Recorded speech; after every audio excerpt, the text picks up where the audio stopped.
आज हम लोग पॉलिनोमियल से रिलेटेड कुछ कॉन्सेप्ट करेंगे। एक कॉन्सेप्ट मैंने सामने बोर्ड पे लिखा हुआ है, उसे डिस्कस करेंगे। उसके बाद एक एक करके और कई सारे कॉन्सेप्ट हम लोग डिस्कस करेंगे। लेकिन आज मैं उससे पहले डिस्कस करना चाहूंगा एक खास बात जो कि रिलेटेड है ऑनलाइन लर्निंग से। ऑनलाइन लर्निंग का सबसे बड़ा मेरिट या डिमेरिट ये है कि ये लर्निंग और ये क्लासेस हमारे फिंगर टिप्स पे होते हैं। जब मर्जी हम स्टार्ट कर लें, जब मर्जी हम उसे छोड़ दें। और ज्यादातर यही होता है कि किसी भी वीडियो को हम लोग पूरी तरह से देखते नहीं हैं और हमारे कॉन्सेप्ट अधूरे रह जाते हैं। जिससे हम लोग उसे छोड़ते हैं, स्किप करते हैं। उस समय हमारी सोच होती है हम लोग इसे अभी नहीं फिर कर लेंगे, क्योंकि ये तो हमारे YouTube चैनल पे अवेलेबल है। लेकिन वो फिर कभी शायद ही कभी लौटता है, और जब लौटता है तब तक काफी देर हो चुकी होती है। तो सबसे पहला रिक्वेस्ट तो मैं आपसे ये करूंगा कि इस वीडियो को तभी स्टार्ट करें देखना जब आपके पास फुल टाइम हो, आप कॉन्सेप्ट को समझने के लिए पूरी तरह से तैयार हो, पेन पेपर आपके पास रेडी हो। और अगर आपको लगता है कि आपने कुछ और करना है या कोई डिस्टरबेंस आने वाला है, तो आप अभी वीडियो को क्लोज कर दें और बाद में दोबारा स्टार्ट कर लें। और अगर आपने देखना शुरू कर दिया है और अगर आपके पास टाइम है तो इस वीडियो को लास्ट तक देखें, जिसमें कि कॉन्सेप्ट को हम पूरी तरह से समझ पाएंगे। सारे कॉन्सेप्ट इंटर रिलेटेड होते हैं, एक दूसरे से जुड़े हुए होते हैं। अगर एक कॉन्सेप्ट छोड़ करके और दूसरे कॉन्सेप्ट के बीच में गैप होता है, तो जब तक हम अगले कॉन्सेप्ट को देखते हैं तब तक पुराने कॉन्सेप्ट हमारे ब्रेन से बाहर निकल चुके होते हैं। इसलिए कॉन्सेंट्रेट कीजिए और इस पूरे वीडियो को, पूरे लेसन को एक साथ सिंगल सिटिंग में कंप्लीट करने की कोशिश कीजिए। Best of luck.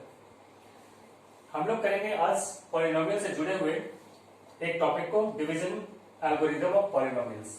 ये डिवीजन एल्गोरिथम ऑफ पॉलिनोमियल्स क्या है, ये क्वेश्चन में भी आता है, write down division algorithm of polynomials. है तो बहुत सिंपल सी बात, लेकिन इसे मैथमेटिक्स की भाषा में जब एक्सप्रेस करते हैं तो पहली नजर में देखने में थोड़ा कॉम्प्लिकेटेड लगता है, होता उतना ही सिंपल है। According to division algorithm of polynomials, let px and gx be two given polynomials। मान लेते हैं px और gx दो पॉलिनोमियल हैं। दो पॉलिनोमियल इस तरह से हैं कि px की डिग्री बड़ी है gx की डिग्री से। On dividing px by gx, जब हम लोग पॉलिनोमियल px को gx से डिवाइड करेंगे तो qx इसका कोसेंट आता है और rx इसका रिमाइंडर आता है। इस एल्गोरिथम में क्या है, डिविडेंड, डिविजर, कोसेंट और रिमाइंडर सारे पॉलिनोमियल्स हैं। तो जनरल डिवीजन फैक्ट के अनुसार हम लोग जानते हैं dividend equals to divisor multiplied quotient plus remainder. तो अभी अभी हम लोगों ने इस डिफिनेशन में देखा था, इस कॉन्सेप्ट में देखा था, हम लोग किसे डिवाइड कर रहे हैं, px को। जिसे डिवाइड करते हैं वो डिविडेंड होता है, तो डिविडेंड की जगह पे हमने px लिख दिया। जिससे डिवाइड करते हैं यानी डिवाइड करने वाला डिविजर, वो यहां क्या है, gx है, क्योंकि हमने px को किससे डिवाइड किया, gx से। कोसेंट डिवाइड करने पे जो आता है qx और रिमाइंडर rx। तो ये चार पॉलिनोमियल हैं।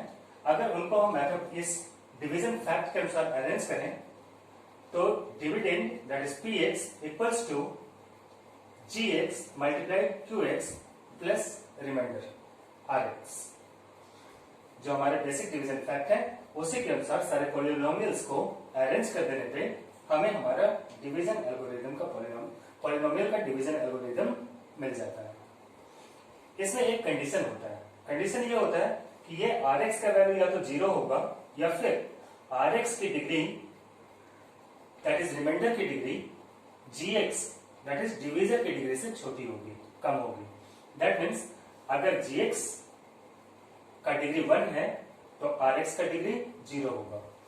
अगर gx की डिग्री 2 है तो rx की डिग्री 1 होगी या 0 होगी। ये हमारा डिवीजन एल्गोरिथम ऑफ पॉलिनोमियल्स था। इसके बाद अभी हम लोग करेंगे remainder theorem.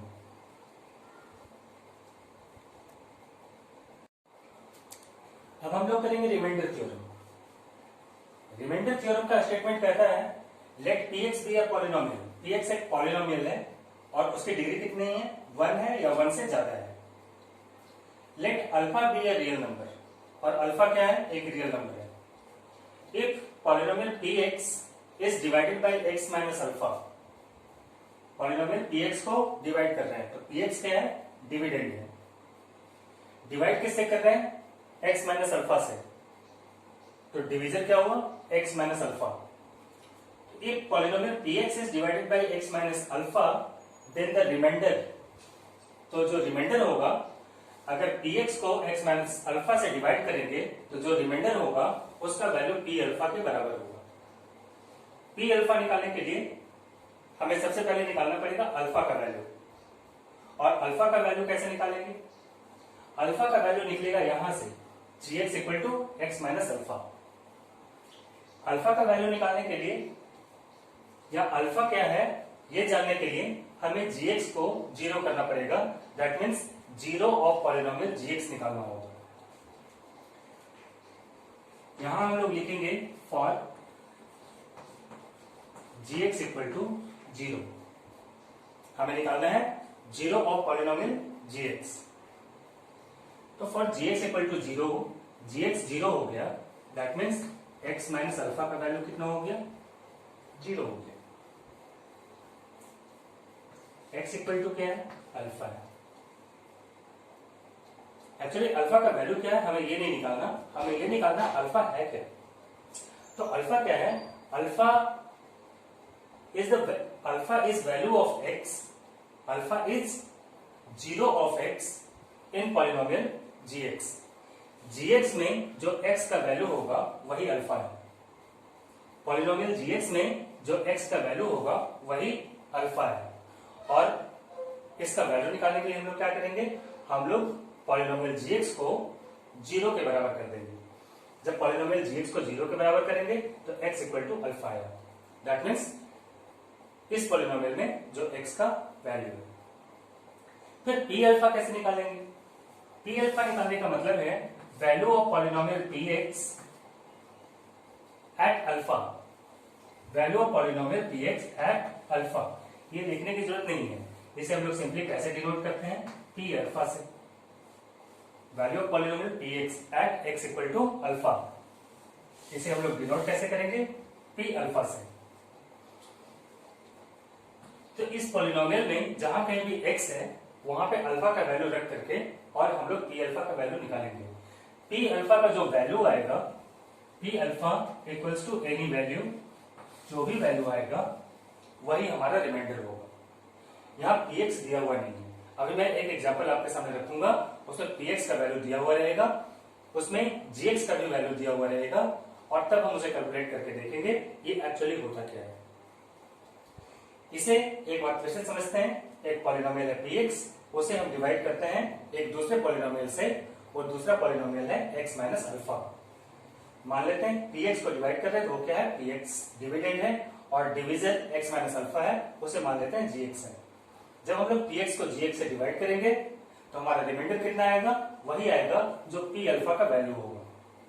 That means alpha क्या है, अल्फा इस पॉलिनोमियल gx में डिवीजन, जो डिवीजन है उस पॉलिनोमियल में जो x का वैल्यू है वही अल्फा है। तो डिवीजन से हम लोग निकालेंगे पहले x का वैल्यू, और उस वैल्यू को हम लोग पुट करेंगे पॉलिनोमियल px में, और तब जो हमें मिलेगा वो हमारा रिमाइंडर होगा। आइए इसे एक एग्जांपल से करते हैं। इस एग्जांपल में px कोई पॉलिनोमियल है और gx एक दूसरा पॉलिनोमियल है। px को डिवाइड करते हैं gx से, px डिविडेंड है और gx डिविजर है। gx से हमें निकालना है अल्फा का value, that means gx polynomial से x का वैल्यू निकालना है, जो x का वैल्यू आएगा वही अल्फा है। x का वैल्यू निकालने के लिए हम लोग gx को जीरो के इक्वल कर देते हैं, for gx equal to zero. जब gx जीरो हो जाएगा तो x माइनस टू का वैल्यू भी कितना हो गया, जीरो हो गया, क्योंकि ये दोनों बराबर है। इसे सॉल्व करते हैं, हमें x का वैल्यू मिलता है 2। ये 2 क्या है, जो हम लोगों ने रिमाइंडर थ्योरम में पढ़ा था, वो अल्फा का वैल्यू कितना है, 2। इसे लिखने की जरूरत नहीं है, ये समझाने के लिए मैंने सिर्फ ब्रैकेट में लिख दिया है। दैट इज अल्फा का वैल्यू कितना आया 2, जो एक्स का वैल्यू है वही अल्फा का वैल्यू है। रिमाइंडर थ्योरम में अगला स्टेप क्या था कि अल्फा का वैल्यू हम पॉलिनोमियल px में रखते हैं। तो px हमारा कितना था, px was equal to x to the power 4 plus 2x cube minus 3x square plus x minus 1। जहां x था वहां डिवीजर से x का calculated value that is alpha का वैल्यू यहां रख देते हैं। gx को सॉल्व करने पे जो x का वैल्यू आया था उसी वैल्यू को यहां x की जगह रख देते हैं। इसे सॉल्व करने पे हमें मिला 21। ये 21 एक्चुअली क्या है, 21 इज रिमाइंडर। जब पॉलिनोमियल px को gx से डिवाइड करेंगे तो हमारा रिमाइंडर 21 आएगा। इसे वेरीफाई करने के लिए मैंने लॉन्ग डिवीजन मेथड अप्लाई किया। px को दैट इज px का वैल्यू कितना था, px का वैल्यू था x to the power 4 plus 2x cube minus 3x square plus x minus 1। तो px को पॉलिनोमियल px को मैंने डिवाइड किया पॉलिनोमियल gx से। अलजेब्राइक मेथड से इसे डिवाइड करने पे हमें यहाँ भी हमें रिमाइंडर कितना मिला 21। तो चाहे हम रिमाइंडर थ्योरम की मदद से सोल्व करें या लॉन्ग डिवीजन मेथड से सोल्व करें, हमारा रिमाइंडर कितना आएगा 21।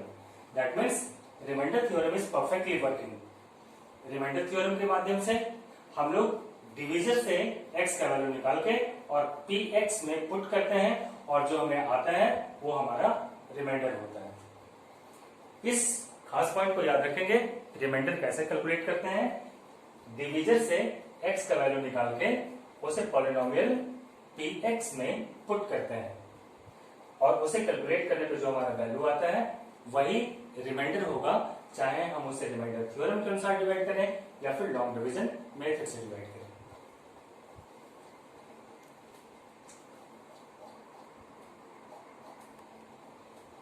आइए अब हम लोग डिस्कस करेंगे फैक्टर थ्योरम। फैक्टर थ्योरम के अनुसार px अगर एक पॉलिनोमियल है जिसकी डिग्री 1 या 1 से ज्यादा है, अल्फा कोई रियल नंबर है, ये इस तरह से कि p अल्फा इक्वल टू 0 है। अल्फा कोई ऐसा नंबर है कि पॉलिनोमियल का वैल्यू, पॉलिनोमियल px का वैल्यू एट अल्फा अगर 0 के बराबर हो जाए तो हमें यह समझना चाहिए कि x minus alpha is a factor of px। Factor होने का मतलब क्या होता है, रिमाइंडर 0 हो जाना चाहिए। और ये p अल्फा क्या है, रिमाइंडर है। अब इससे पहले वाले रिमाइंडर थ्योरम में हम लोगों ने सीखा था p अल्फा किसे डिनोट करता है, p अल्फा डिनोट करता है रिमाइंडर को। अगर एक पॉलिनोमियल को दूसरे पॉलिनोमियल से डिवाइड करते हैं तो p अल्फा रिमाइंडर को डिनोट करेगा। अब अगर एक पॉलिनोमियल है px, उसे डिवाइड हमने किया x माइनस अल्फा से, तो x माइनस अल्फा उसे कंप्लीटली डिवाइड करेगा, यानी कि फैक्टर होगा अगर रिमाइंडर क्या हो जाए 0। मैं एक बार फिर से रिपीट करता हूं, ध्यान से सुनिएगा। px एक पॉलिनोमियल है, उसे एक दूसरे पॉलिनोमियल x माइनस अल्फा से डिवाइड करते हैं। अगर x माइनस अल्फा से पॉलिनोमियल px को डिवाइड करने पे रिमाइंडर 0 हो जाए तो हमें समझना चाहिए कि x minus alpha polynomial px का फैक्टर है। अगर कोई पॉलिनोमियल px है और उसे हम x माइनस अल्फा से डिवाइड करते हैं, px को x माइनस अल्फा से डिवाइड करने पे अगर रिमाइंडर 0 हो जाए, इसका मतलब है कि x minus alpha polynomial px का फैक्टर है। ये कॉन्सेप्ट आगे हमें कई सारी बातों को प्रूव करने में हमारे काम आएगा। इसी का वाइस वर्सा, वाइस वर्सा का मतलब उसका ठीक उल्टा। अगर ये दिया हुआ है कि एक पॉलिनोमियल px है और उसका एक फैक्टर x माइनस अल्फा है, तो हमें समझ लेना चाहिए कि p अल्फा का वैल्यू 0 होगा। दैट मीन्स अगर पॉलिनोमियल px को x माइनस अल्फा से डिवाइड करेंगे तो रिमाइंडर 0 आएगा। अगर रिमाइंडर 0 है, दैट मीन्स डिवाइड करने वाला ये पॉलिनोमियल एग्जैक्ट फैक्टर है किसका, पॉलिनोमियल px का। और अगर वो फैक्टर है, अगर ये दिया हुआ है कि ये फैक्टर है इसका, तो हमें समझ जाना चाहिए रिमाइंडर 0 है। इसे मैं फिर एग्जाम्पल के माध्यम से प्रूव करूंगा। एक एग्जाम्पल देता हूं, उससे आप आसानी से समझ पाएंगे।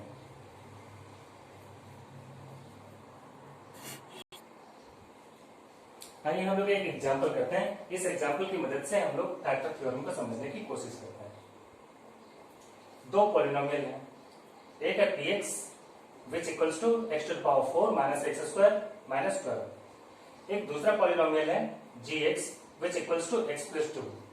ये हमारा डिविडेंड है और ये हमारा डिविजर है। हमें साबित करना है कि x plus 2 that means gx is a factor of px। हमें साबित करना है कि x plus 2 इस पॉलिनोमियल का एक फैक्टर है, दैट इज हमें यह साबित करना है कि gx px का एक फैक्टर है। इसके लिए हम लोग रिमाइंडर थ्योरम का यूज करेंगे और रिमाइंडर निकालने की कोशिश करेंगे। रिमाइंडर निकालने के लिए जो स्टेप्स होते हैं उसे फॉलो करेंगे। रिमाइंडर निकालने के लिए सबसे पहला स्टेप क्या था, डिवीजर को 0 के बराबर कर देते हैं, that is gx equals to 0। For gx equal to 0, जब gx 0 हो जाएगा x plus 2 equals to 0। gx equal to 0 that means x plus 2 equals to 0। यहां से हमने x का वैल्यू निकाल लिया। x का वैल्यू कितना है, -2। ये -2 एक्चुअली क्या है, हमने जो थ्योरम में पढ़ा था अल्फा, ये x इक्वल टू -2 अल्फा का वैल्यू है। अल्फा के उस वैल्यू को अगर हम यहां रख लेते हैं तो p अल्फा क्या शो करता है, रिमाइंडर शो करता है। तो हमने p अल्फा निकाला, दैट मीन्स पॉलिनोमियल px का वैल्यू निकाला -2 के लिए, जो इसमें से x का वैल्यू आया। ये वैल्यू पुट करने पे पॉलिनोमियल में हमें 0 मिला, that means p -2 equals to 0। अगर ये 0 आ गया, इसका मतलब है, इससे साबित होता है, अगर रिमाइंडर 0 आ गया, इससे यह साबित होता है कि gx px का फैक्टर है। अगर ये 0 के अलावा कुछ भी आता तो हमें यह समझ लेना चाहिए था कि gx px का फैक्टर नहीं है। gx px का फैक्टर कब होगा, अगर रिमाइंडर इक्वल टू 0 आ जाए। तो हम लोग इसी स्टेप को फॉलो करेंगे और इस एक्सरसाइज के पॉलिनोमियल चैप्टर के सारे एक्सरसाइज को इस 3 बेसिस पे, पहला डिवीजन एल्गोरिथम, दूसरा रिमाइंडर थ्योरम और तीसरा फैक्टर थ्योरम के आधार पे आसानी के साथ सॉल्व कर लेंगे।